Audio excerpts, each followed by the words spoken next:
जिसे तुम जिंदगी कहते वो कांटों का बिछोना है, और फकत इस जिंदगी में सिर्फ रोना ही तो रोना है।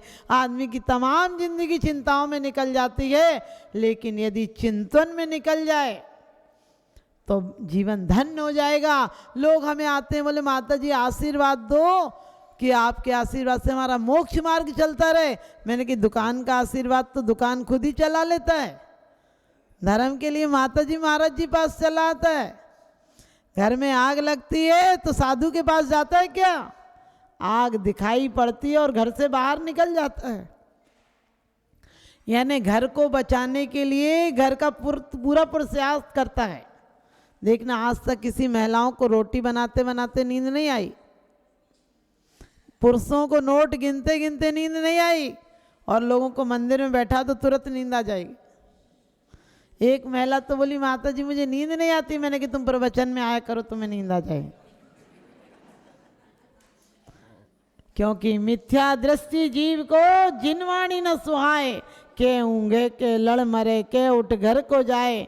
ध्यान रखना, हम लोग मंदिर में आए हैं।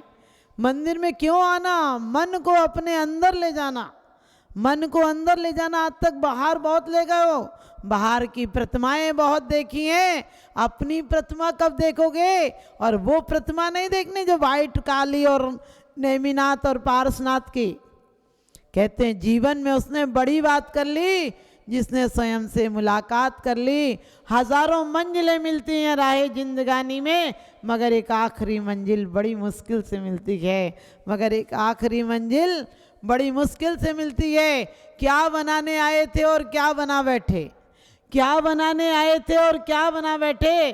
कहीं मंदिर बना बैठे, कहीं मस्जिद बना बैठे। हमसे तो अच्छे वो परिंदे हैं जो कभी मंदिर पे जा बैठे, कभी मस्जिद पे जा बैठे। मैं उस मस्जिद की बात नहीं करती हूँ, नहीं तो आप सोचो माता जी कह रही थी मन की जिद जो हटा दे वो मस्जिद है। हमने मंदिर को, मन के अंदर जो चला जाए वो मंदिर है, मन के अंदर तक ले जाए। अभी हमें देव को देखकर भी देव का ख्याल नहीं आता है। सच बताना, तुम इतना ही हाथ जोड़ लेते हो नरक नहीं चले जाएं, इसलिए हाथ जोड़ लेते हो, पूजा कर लेते हो स्वर्ग चले जाएं, बच्चे अच्छे रहें, परिवार में बीमारी नहीं हो, ये सब। अरे इस बीमारी से बड़ी बीमारी है, जन्म जरा मृत्यु को रोग कहा है। क्षुधा रोग विनाशनाय की आप अर्घ चढ़ाते हो, और सच बताना क्षुधा रोग नष्ट हो जाए किसी दिन तो भगवान के मंदिर में नारियल चढ़ाने आओगे कि डॉक्टर के यहाँ फीस देने जाओगे? सीधे डॉक्टर पे ही चले जाएंगे। मुझे पता है तुम कहते क्या हो और चाहते क्या हो। हमारे जीवन में दोहरी नीति है।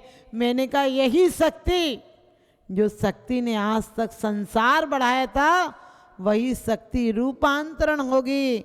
वही शक्ति जो आज तक खाद से, आपने देखा है खाद से फूल आते हैं, खाद से बीज बहुत अच्छे फलते फूलते हैं, लेकिन अकेले खाद को घर में रख लो तो क्या होगा? बदबू दे जाएगी। इसी प्रकार से हमारा जीवन भी क्या है? खाद की तरह है। बीज राख फल भोगवे, ज्यों किसान जग माई, त्यों चक्री नृप सुख करे, धर्म विसारे नाय। और धर्म किसका नाम है? आत्मा की निर्मल परिणति का, आत्मा की सहज परिणति का, आत्मा की विशुद्ध परिणति का नाम धर्म है। और जिस दिन विशुद्ध परिणति आ जाएगी उस दिन 2 कमाना या 2 लाख कमाना, दुनिया बहुत सुंदर हो जाएगी। आज दुनिया खराब नहीं है। दुनिया खराब का मतलब आज कोई किसी की पत्नी नहीं ले जा सकता है, और राम के काल में रावण पत्नी ले गया था।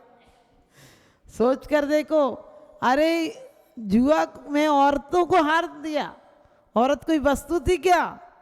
जिन्हें तुम धर्मराज कहते हो, उन्होंने अपनी पत्नी दांव पर लगा दी। क्या हक था उन्हें पत्नी लगाने का? इतना ध्यान नहीं रहा क्या? और पत्नी की मर्यादा देखो, जंगल में उनके साथ चली गई। रामचंद्र जी मर्यादा पुरुषोत्तम थे, उन्हें इतनी मर्यादा का ध्यान नहीं रहा। उन्हें इतना ख्याल नहीं रहा कि जिस समय औरत की विशेष सुरक्षा रखी जाती है उस समय धोखे से छुड़वा दिया। फिर लोग कहते हैं औरतियों में कहाँ शक्ति होती है। मैं कहती हूँ औरतों की शक्ति सहनशीलता की पराकाष्ठा होती है औरत तो, क्योंकि इतनी आपत्ति में भी देखो कितना धैर्य है।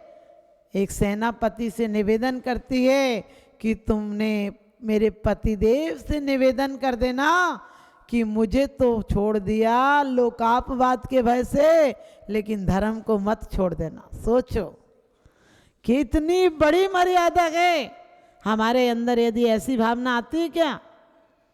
आप सच बताना, किसी दिन छुट्टी का दिन होगा तो ये नहीं कहती हो कि चलो आज पूजन करने चलते हैं, मंदिर चलते हैं, जाप कराएंगे, बोले आज चलो बाजार चलते हैं, मार्केट चलते हैं। हमारे यहाँ की वो मर्यादा थी कि यदि पति नहीं हो घर पर तो औरतें निकलती नहीं थी। आज पति चला जाए, बोले आज तो फ्री हूं ना, बाहर गए। यदि औरतों के बाल जब काटे जाते थे जब दुख पड़ जाता था। आजकल औरतें बाल सेट कराने जा रही, मैंने कि घर तो सेट नहीं हो रहा, बाल सेट कराने जा रहे। 4 कसायों में सबसे पहले क्रोध जाता है, फिर मान माया और लोभ जाता है।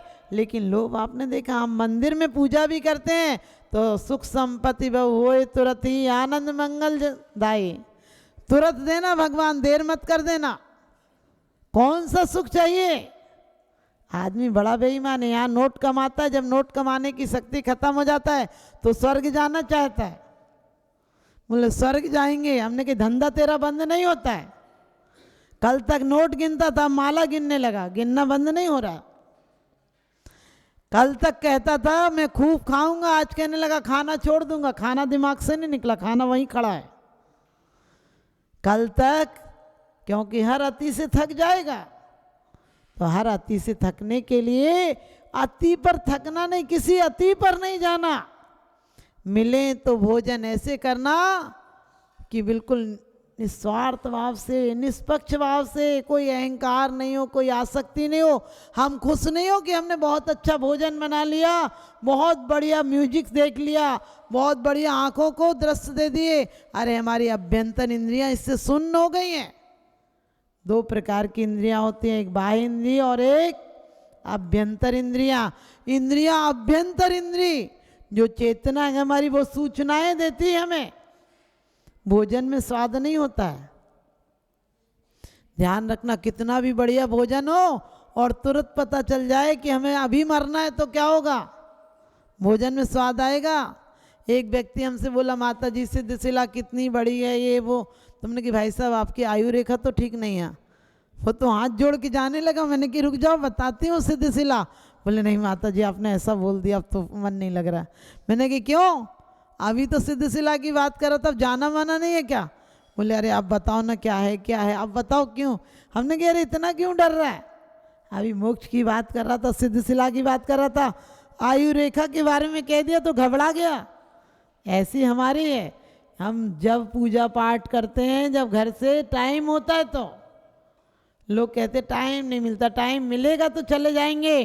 अरे टाइम निकालो, हर समय घर के काम करते हुए भी लक्ष्य बनाओ कि ये पूजा का काम है। रोटी भी बना रहे हो तो विचार करो कि रोटी की मोटी परत नीचे रह जाती है, पतली परत ऊपर उठ जाती है।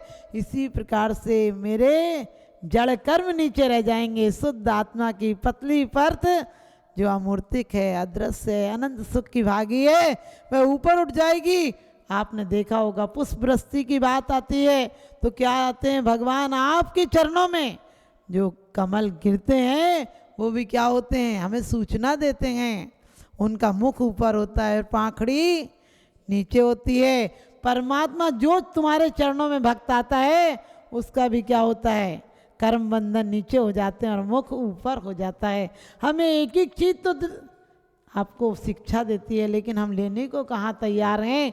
तुम अपनी शक्ति को, अपनी ऊर्जा को पहचाने, क्योंकि जो शक्ति आज तक हमने विपरीत धारा में बहाई है उसे ही संग्रहित करो। उस शक्ति को व्यर्थ मत करो। एक गिनती की सांसें मिली हैं, एक सांस भी वापस नहीं आएगी। ना जाने किस स्टेशन पर हमारी ज़िंदगी की गाड़ी ठहर जाएगी, फिर हमें एक एक सांसों को तरसाएगी। हम देखते ही रह जाएंगे और वो हमें ले जाएगी। हम देखते ही रह जाएंगे और वो हमें ले जाएगी। तो हमें इस शक्ति को कैसे संचित करना है? इस शक्ति को जब आप बैठे सामायिक करने बैठे हो, नहीं तो हर कोई 10 मिनट तो टाइम निकाला ही करो। जब आप नमोकार मंत्र बोलते हैं, कोई भी स्तुति पढ़ें, तब आप देखें कि भगवान के समोसरण में आप बैठे हैं और आप पर उनकी वाणी पुष्पवृष्टि की तरह खिल रही है और आपके पैरों के नाखून से एक धारा बह रही है, जो सारी बीमारियां निकल रही हैं। हाँ, लेकिन ऐसा नहीं तुम बैठो, कुछ तो हुआ नहीं, निकल रही कि नहीं देखने मत लगना।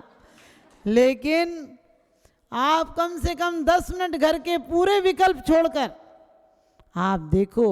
आप जब भक्ति करते हैं तो ऐसे ही जो चाहे पाठ पढ़ते हो। एक व्यक्ति तो बोला, माता जी मुझे कुछ काम बताओ, कोई बताओ धर्म ध्यान कर सकूं। मैंने कहा ठीक है। मैंने कि 12 भावना का चिंतन करना, स्वाध्याय करना। दूसरे साल आया, मैंने कि करते हो कि नहीं स्वाध्याय? बोले करता हूँ। मैंने कि क्या करते हो? बोले द्रव्य संग्रह। मैंने कि बड़ी अच्छा ग्रंथ लगा रखा। तो मैंने कहा कौन सा लगा रखा, बड़ा कि छोटा? बोले बड़ा वाला। तो मैंने सोचा और धर्मात्मा द्रव्य संग्रह लगा रखा होगा। मैंने कहा कौन सा अधिकार चल रहा है? बोले संपत्ति। मैंने कहा उसमें तो कोई संपत्ति अधिकार ही नहीं। 6 द्रव्य की बात में संपत्ति कौन सा आ गया? मैंने कि तुम बड़े बेईमान हो। तो कहने लगे मैंने कहा था ना कि द्रव्य संग्रह चल रहा है, द्रव्य का संग्रह चल रहा है बड़े पैमाने पर। मैंने कि बड़ा बेईमान आदमी है। फिर मैंने बोला तुम 12 भावना का चिंतन करते हो कि नहीं? बोले वो तो बड़ी अच्छी लगती है, उसको तो मैं 1 सेकंड को भूलता ही नहीं। मैंने कि क्यों नहीं भूलते हो? बोले बस पूछो मत। मैंने कि बता दे, एक जगह इतनी बड़ी बेईमानी कर ली, कहीं दूसरी जगह भी कर ली हो? तो कहने लगा वो तो पढ़ के धन्य हो जाता हूँ।